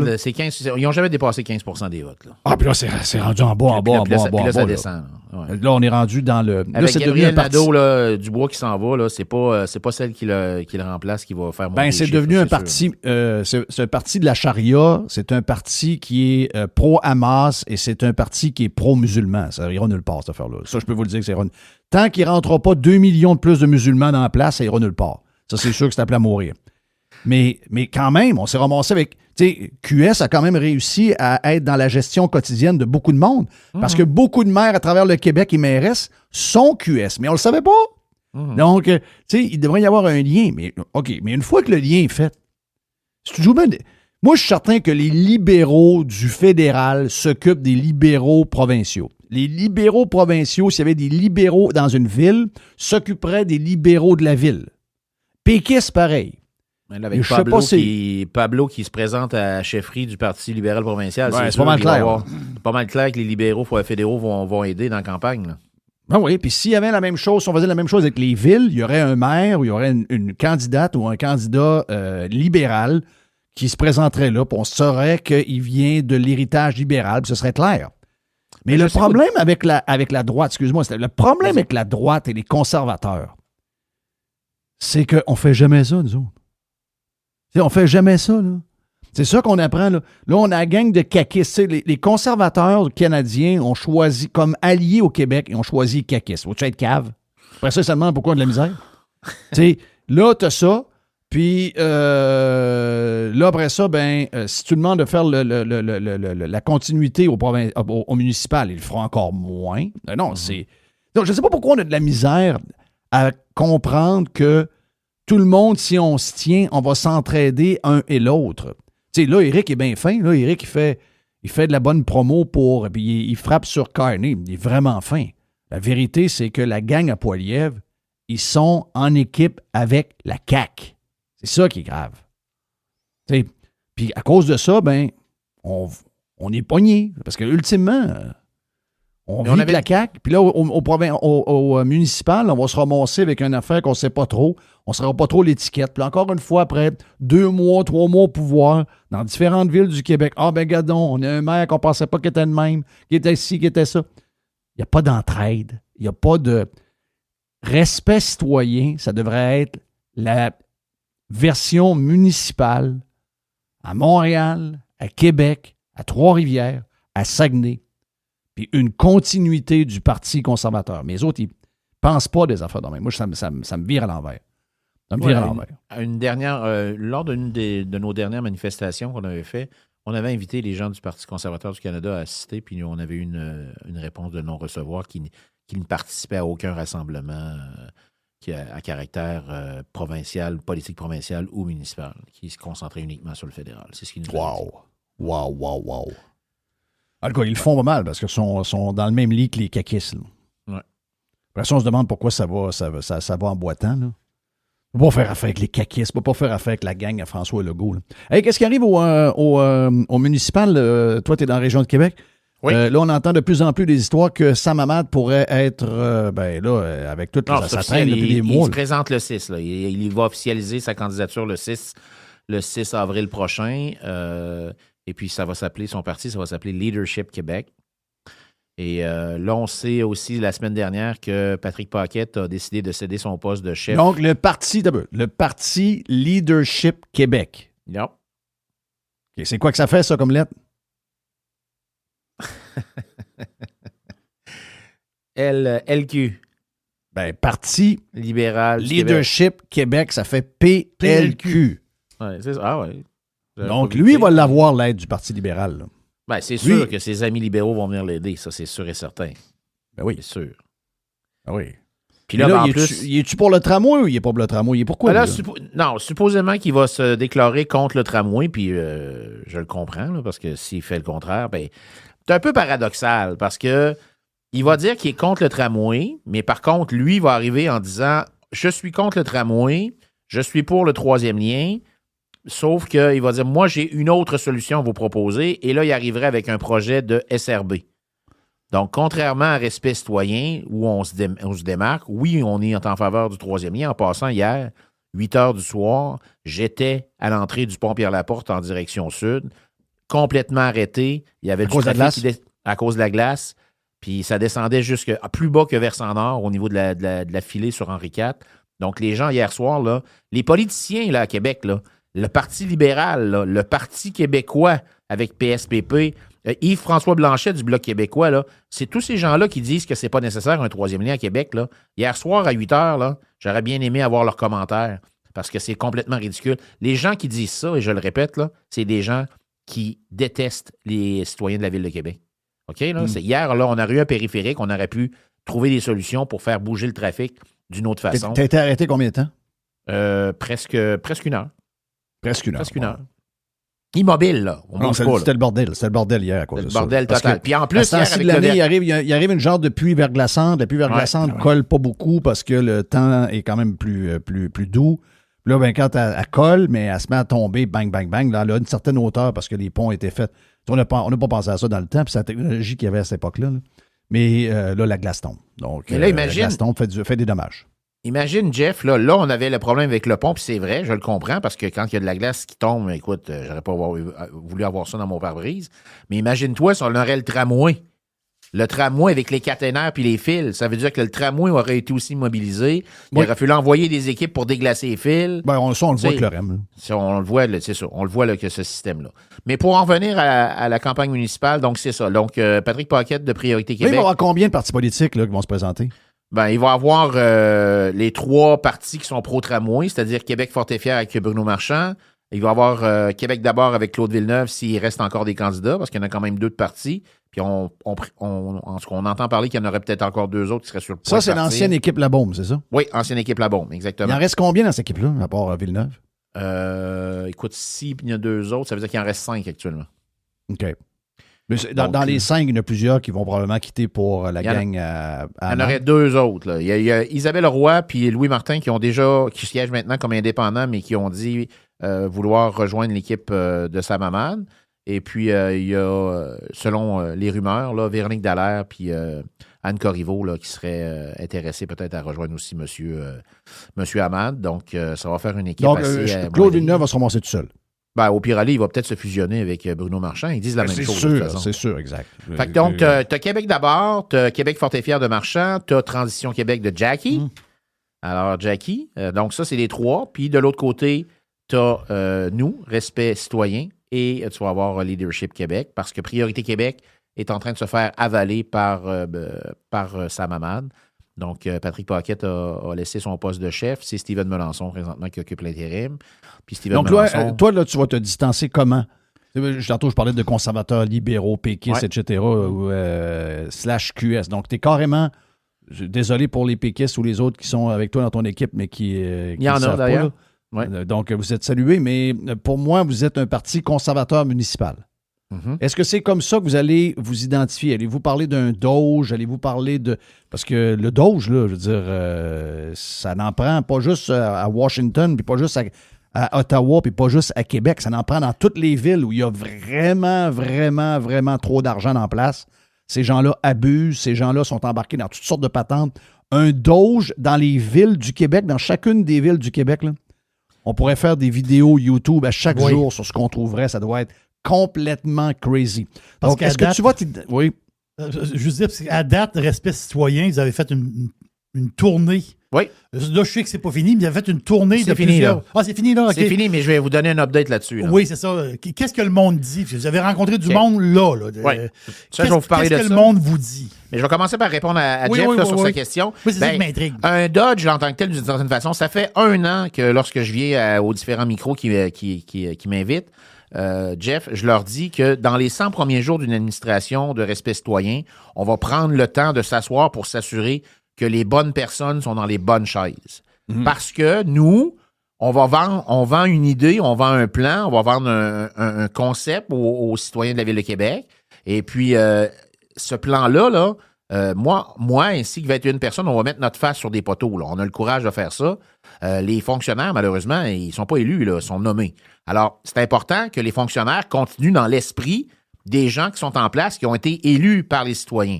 Alors, on va s'assurer que les personnes qui sont dans les chaises, en commençant par le directeur général de la Ville, parce que là, on se rappelle que quand Bruno Marchand est arrivé, c'est le même directeur général que Régis Labaume qui est resté en place. Alors, tu penses-tu qu'il a vraiment changé de sa façon de gérer entre Régis Labaume et Bruno Marchand? Alors, j'en doute beaucoup. Alors, nous, on va s'assurer que les personnes décisionnelles à des postes clés, là, ça soit des personnes qui ont compris notre plan de match, qui ont compris ce qu'on a vendu aux citoyens, puis qui vont l'appliquer. Donc, ça, c'est... Alors, lorsqu'on parle d'un Doge, oui, puis on va vraiment venir attaquer. Je veux dire que moi, quand je vois les gens nous disent souvent, on va arriver avec des méthodes en tant que telles pour alléger le compte de taxes des citoyens. Comment vous allez faire ça? Ben, c'est pas compliqué, là. Je veux dire, des départements de la décarbonation à 32 millions par année, là, je veux dire, non, il n'y en a pas question. Faire des parcs à chiens à 800 000 $ quand il y a des municipalités qui le font pour 32 000, ça va changer. Mais tout ça, ça va faire partie de la nouvelle idéologie qu'on veut implanter. Alors, c'est comme ça qu'on va le faire. Même les employés, il y a quelqu'un qui m'a parlé, parce que tu sais que la négociation n'est pas terminée en ce moment. Ben non, c'est loin d'être terminé. Il y a quelqu'un qui est impliqué pas mal, les employés col bleu, puis il dit je viens de parler avec un contremaître de la Ville de Québec. Je ne le nommerai pas. Okay. Écoute ce qu'il m'a dit. Je te rappelle qu'ils sont payés 129 000 $ par année. Il y a eu tellement de nominations, il est payé 5 jours semaine, mais en travaille que 3. Pas assez d'ouvrage. Il peut aller chez eux, se promener les 2 autres jours, puis il n'y a pas de problème, il n'y a pas de compte à rendre à personne. Il y a présentement... Je vais te donner un in, là, juste pour te donner un exemple quand on dit qu'on va faire du ménage. Là, puis le ménage, on va le faire. Si les gens nous donnent le moyen, la possibilité de le faire, on va le faire, le ménage. Présentement, dans un des garages de la Ville de Québec, là, il y a 10 contremaîtres.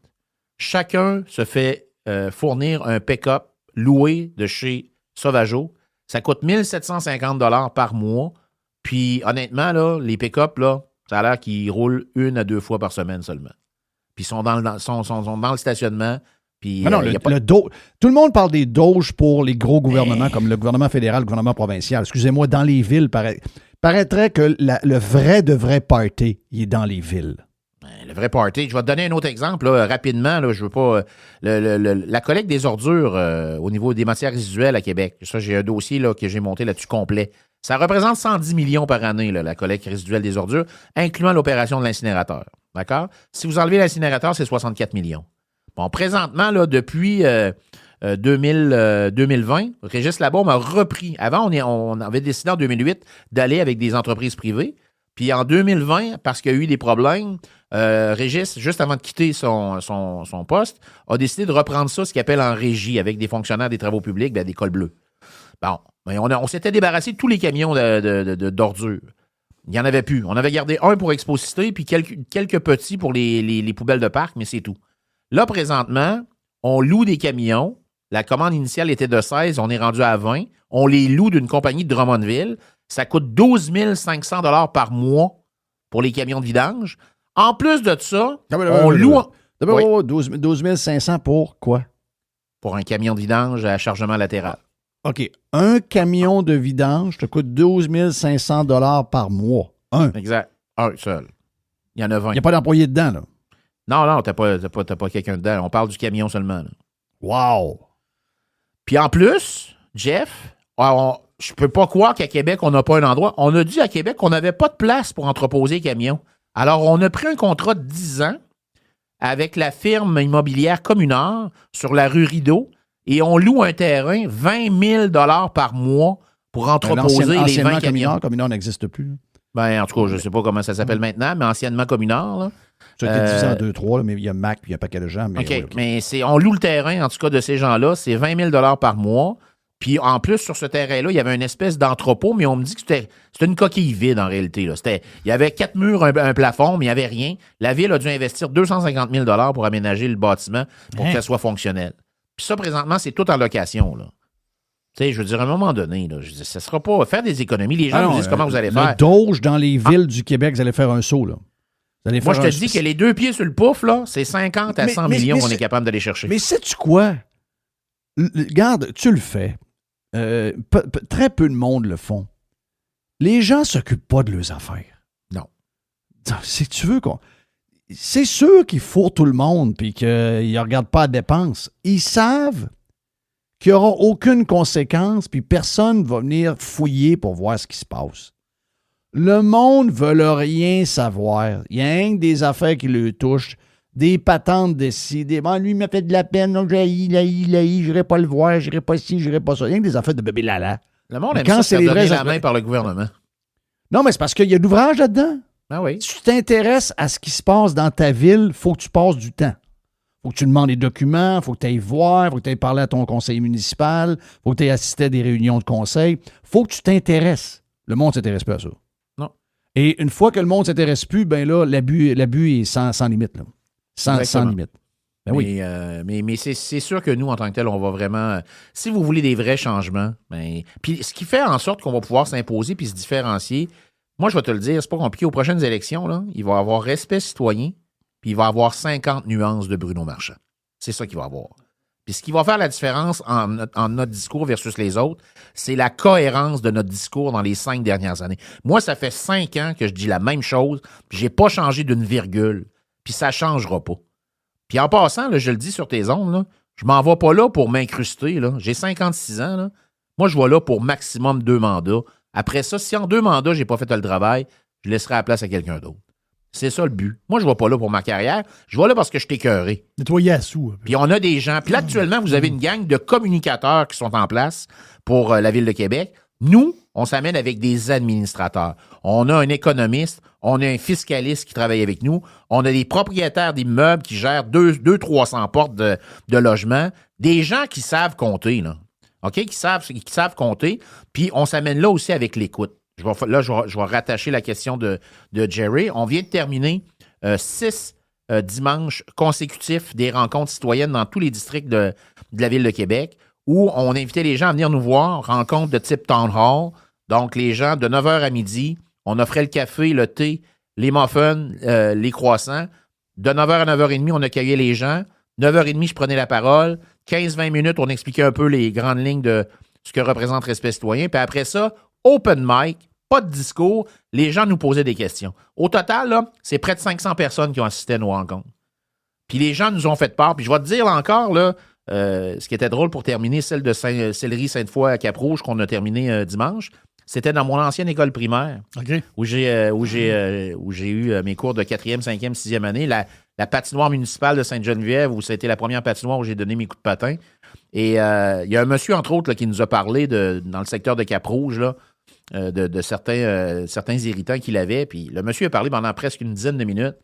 Puis la première réaction que j'ai eue après qu'il ait fini, là, j'ai dit, ça te fait du bien? Il dit oui.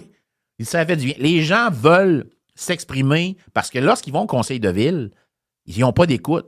Puis ça, c'est une autre chose. Je vais te faire une autre déclaration sur tes ondes. Respect citoyen va mettre fin à la période de questions au conseil de ville pour la remplacer par une période de réponse. Stéphane Lachance, chef de Respect citoyen, avec nous encore pour un autre 20-25 minutes sur la version Prime. Stéphane Bruyère est à venir. Radio Pirate. Making history again. I love it. Radiopirate.com. Radio Pirate.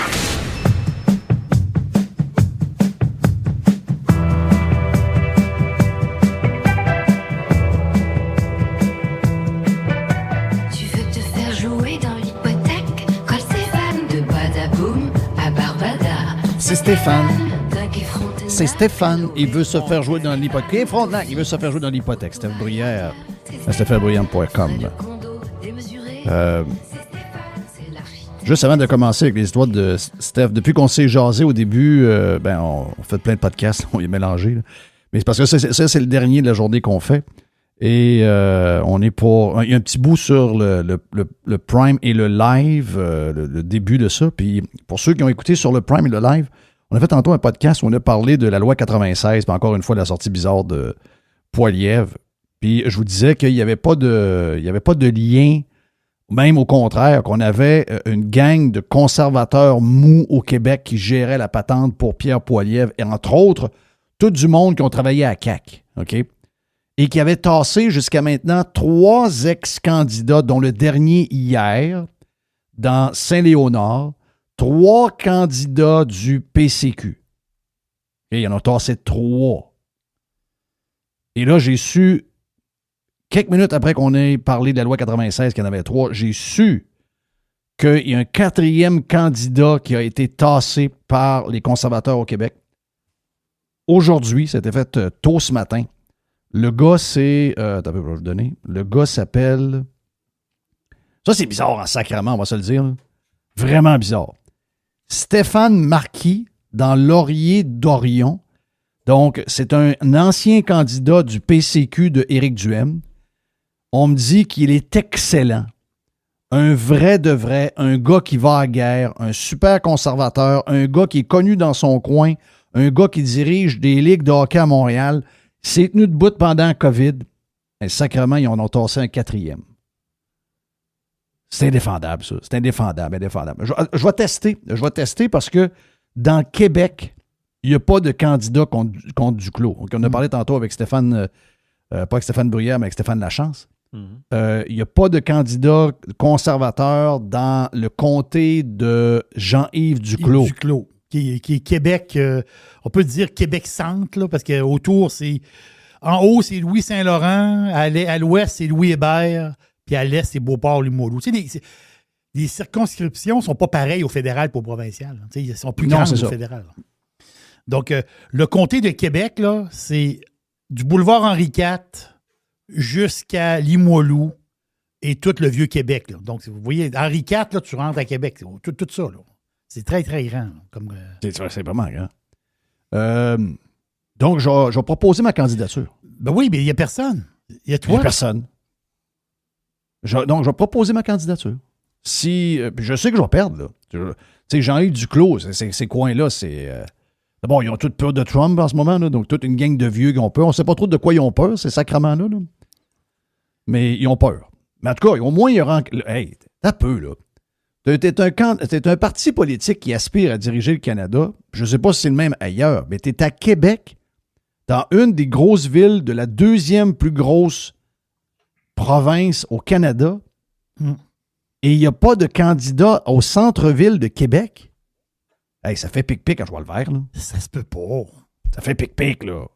En tout cas, je prends les paroles de Stéphane Lachance. Stéphane me dit, aux dernières nouvelles, ils n'ont pas de candidat encore. Puis on est rendu à quoi? 2 semaines? L'élection a commencé depuis 2 semaines. Donc, ce que je vais faire, c'est que je vais envoyer un genre de email. Je vais leur dire, regarde, si vous cherchez un candidat conservateur, moi, l'être, moi. Je ne ferai pas de terrain, là. Je n'irai pas faire du porte-à-porte des patentes de même, mais au moins, il va y avoir quelqu'un à mettre dessus, il va y avoir une photo, là. Sinon, ça fait pic-pic. Pensez-vous qu'ils vont me prendre? C'est sûr que non. Pourquoi, Steph? C'est sûr que non. Explique-moi. Été le dimanche matin au PEPS de l'Université Laval vers 6 h le matin? Non. Pas ma place, ben. Moi, je suis déjà arrivé à 9h moins quart.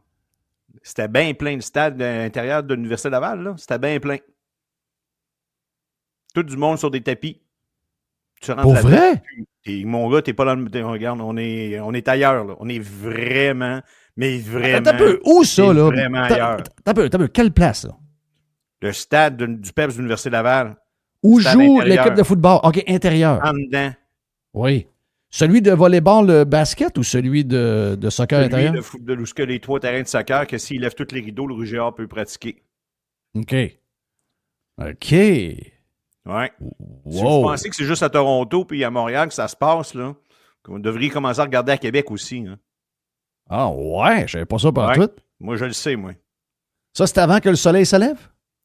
C'était très tôt le matin. Je peux te le confirmer parce que nous autres, on avait une pratique de soccer après, là, puis même si ça finissait à 9h, là... Mais t'as peu. Wow. J'ai vu une organisation catholique se faire sortir d'une église à Saguenay. Il y avait, eux autres, le sous-sol de l'église, mais l'église a été rachetée par la ville il y a plusieurs années, et la ville les a mis dehors en disant, dans une bâtisse qui appartient soit au gouvernement, soit tout ce qui est relié à l'État. Là. Vous ne pouvez pas, vu qu'on est laïque, on ne peut pas avoir de manifestation religieuse ou de célébrations religieuses à l'intérieur de ces buildings-là, ils ont crissé dehors. C'est l'église Christ-Roi, je pense, à Chicoutimi, qui est une très belle église. My God. Ils ont crissé dehors. Moi, il y a une couple d'années, j'ai une pratique. Quand je suis arrivé là, j'ai saisi solide. Là. Je Non, pensais voir des jeunes qui mais jouent au si soccer on avant, suit là. la logique, il ne devrait pas... L'Université Laval, là, c'est pas quelque chose de privé, ça. Là. C'est financé à 400 % par l'État. Là.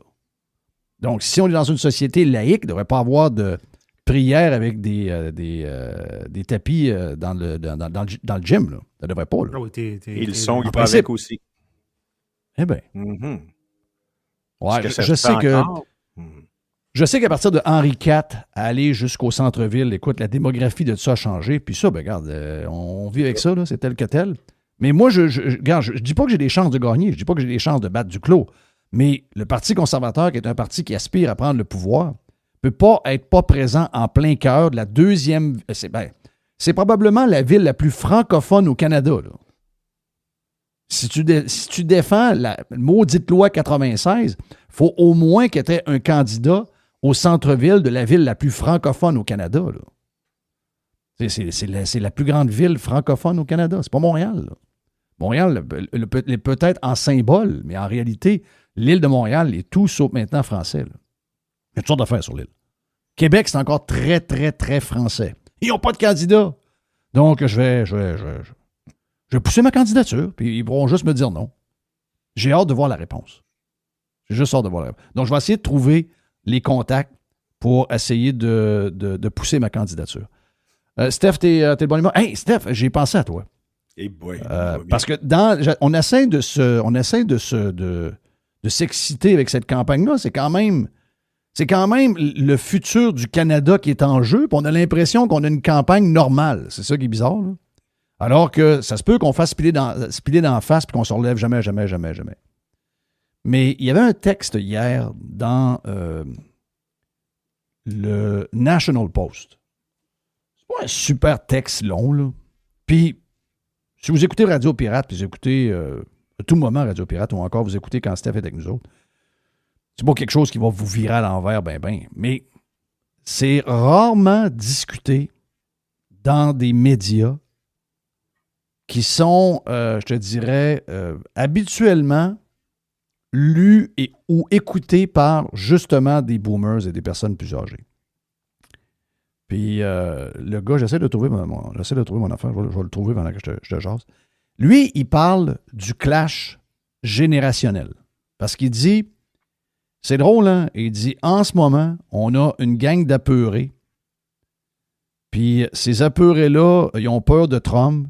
Puis ils ont peur à leur petit confort. Puis il y a une autre gang qui dit, ben c'est pas mal, le Canada qu'on connaît, il est pas mal brisé, puis c'est pas pour rien que ça arrive. Donc il y a comme deux clashs entre les vieux et les autres. Les autres, on le sait, on parle de ça à tout bout de champ. Mais les autres, ils n'ont pas bien parlé de ça encore. Donc lui, ce qu'il dit dans son affaire, c'est que il dit en tout respect, là, il dit les vieux, les gens de la fin des X et les boomers. Vous autres, vous êtes padés, là.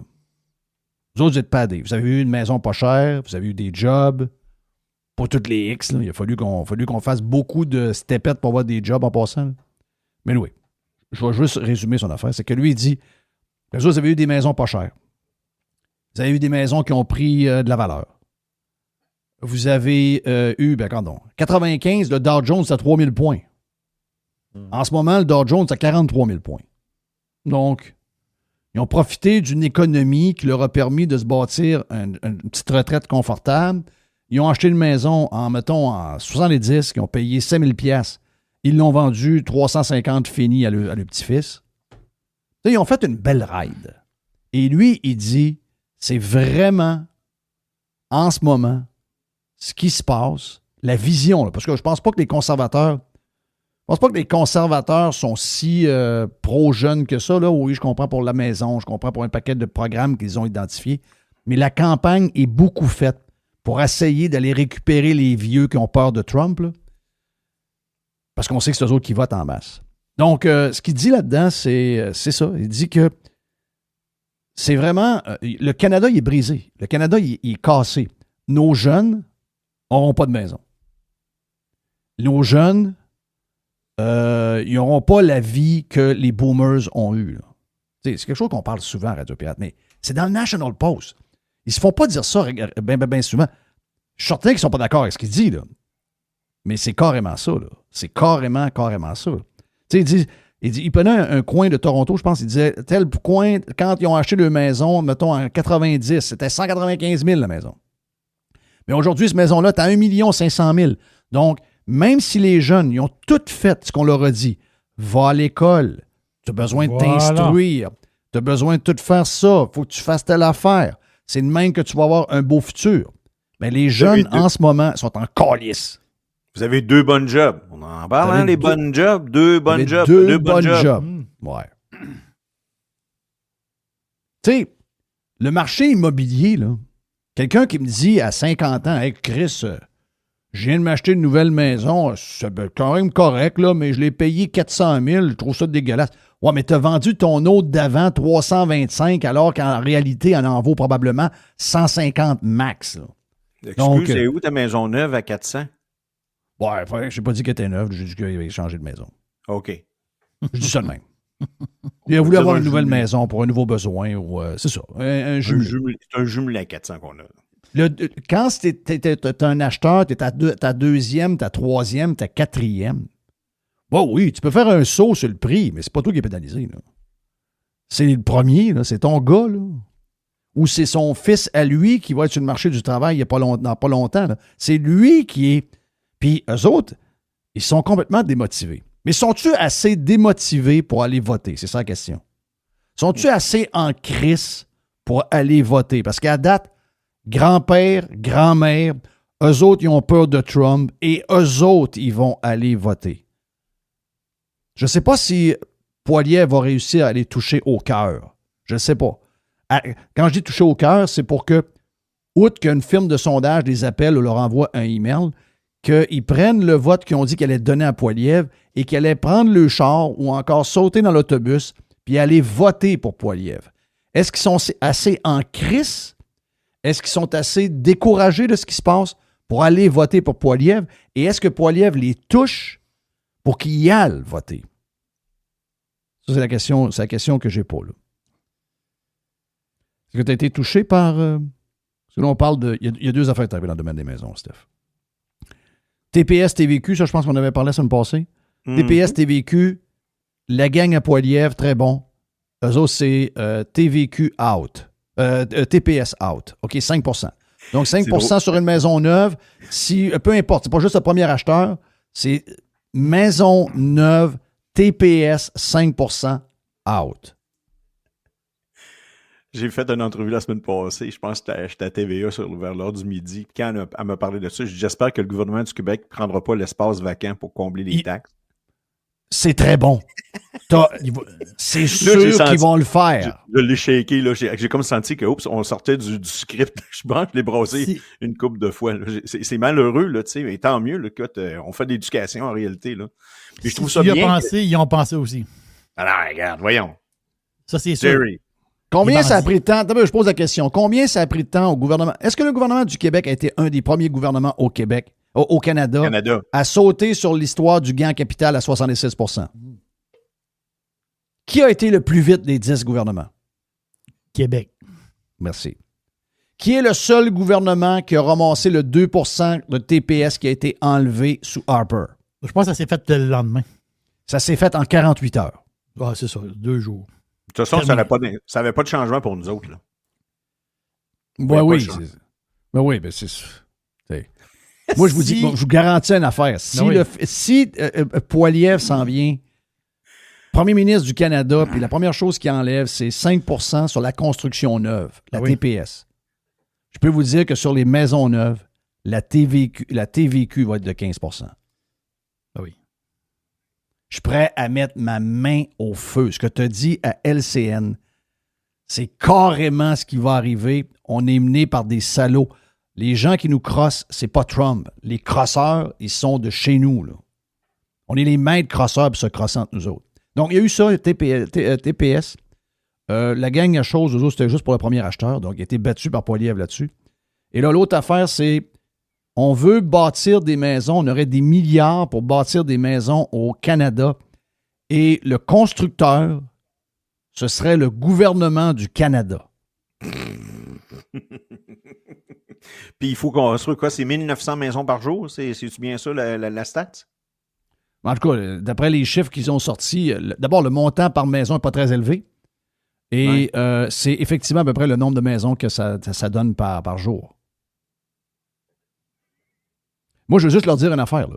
C'est que les entrepreneurs ont de la misère à se trouver de la main-d'œuvre. Le gouvernement embarque là-dedans puis devient un genre d'entrepreneur général puis il fait des maisons par lui-même. D'abord, premièrement, au bout de 2 ans, c'est sûr que la maison coule de partout. OK? Et est-ce que la maison est vraiment toute finie? Moi, après 1 an et demi, la maison, le projet commence. Le projet, il y a plein de maisons dans une rue qui sont commencées. 1 an et demi plus tard, tu te promènes, il n'y a même pas encore du 0,3 dans l'entrée nulle part. Est-ce que le gouvernement est dans le domaine de la construction résidentielle ou dans le multi actuellement? Non.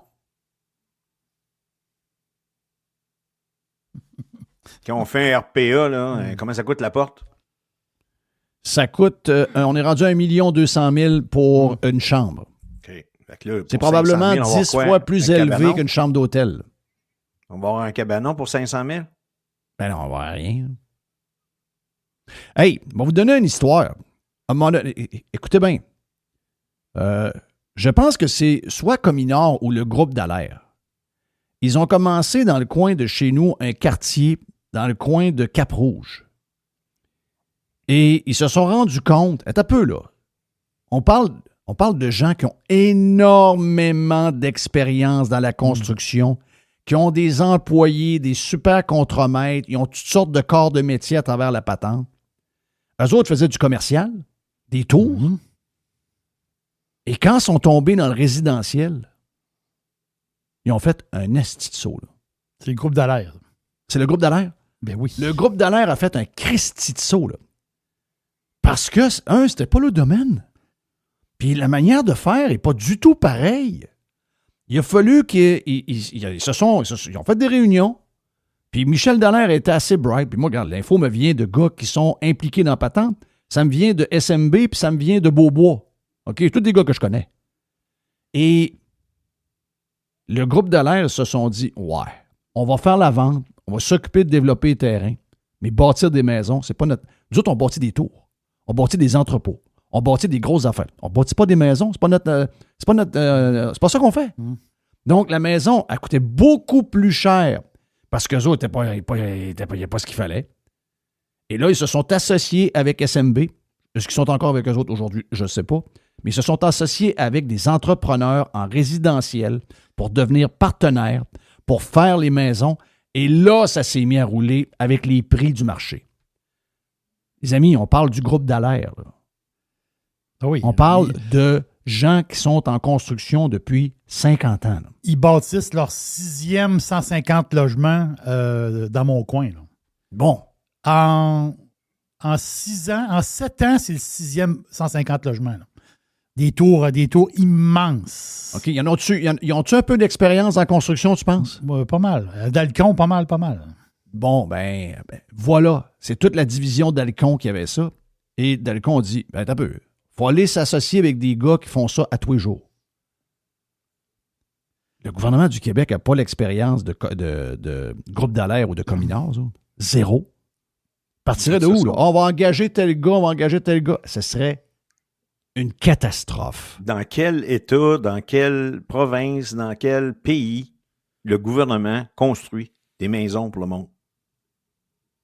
Oh, on ne parle pas qu'on a une zone sinistrée puis on fait quelque chose, on arrive avec l'armée ou je ne sais pas quoi. Là. On parle d'un développement. Mais pas de bon sens. Moi, j'en ai une idée. Les Québécois semblent très à l'aise à amener les Chinois parce qu'ils détestent tellement Trump et les Américains qu'ils veulent faire mal aux Américains en leur disant « On va rentrer les chars chinois. » OK. China. Pourquoi on rentrerait pas les Chinois dans toutes sortes de patentes? Pourquoi on rentrerait pas les Chinois pour faire le site web de la SAC? Il serait fait au bout de 3 mois puis il aurait coûté genre 250 000 $. Pourquoi on ne rentre pas les Chinois pour le pont de l'île d'Orléans? Pourquoi on ne demande pas aux Chinois de bâtir les maisons usinées, pré-usinées, pour qu'on ait des portes rapidement? Parce que les Québécois sont pour ça, l'arrivée des Chinois. Moi, je suis pour ça, l'arrivée des Chinois, jusqu'au temps que ton mari perde sa job. Hein? Là, c'est pas grave.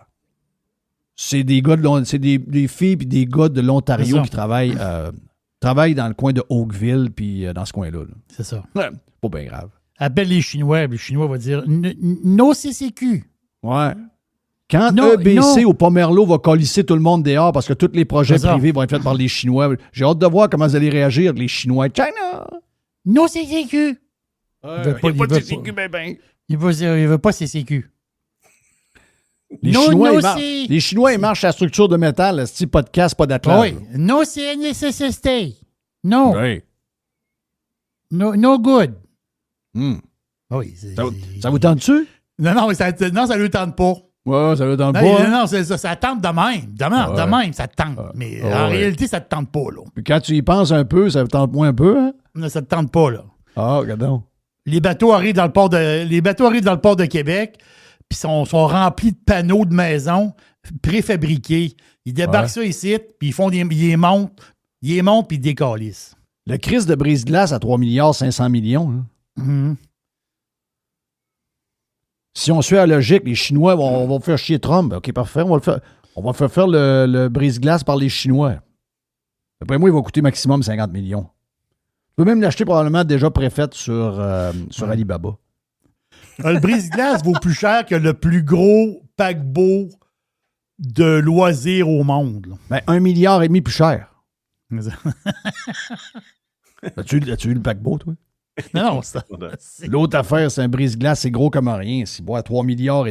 On va le donner aux Chinois aussi. Le chantier naval, on peut le donner aux Chinois, si vous voulez. Là.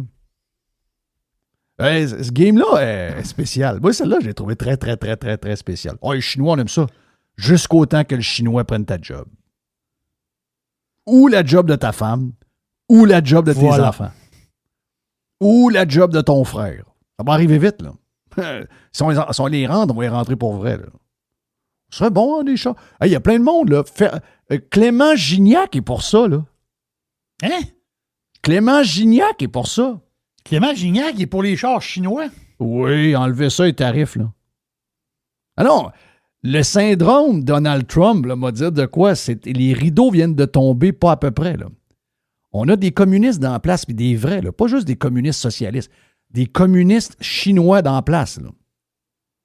La haine des États-Unis, je savais que ça existait. Puis faites-moi pas croire que c'est incrédible à Trump. Là. C'est une haine viscérale qui gruge le Québec et le Canada depuis toujours. Rien à voir avec Trump. Trump, c'est juste celui qui nous permet de le dire tout haut. C'est la seule différence. OK, voilà pour Stéphane Bruyère. On a une autre petite grosse demi-heure et plus avec Steph Bruyère dans la version Prime. Voilà pour aujourd'hui, mardi, c'est fait. Demain, en plein milieu de semaine, on boursicote entre autres avec Jerry. On a également Joe Hamel demain et Yann et Frank.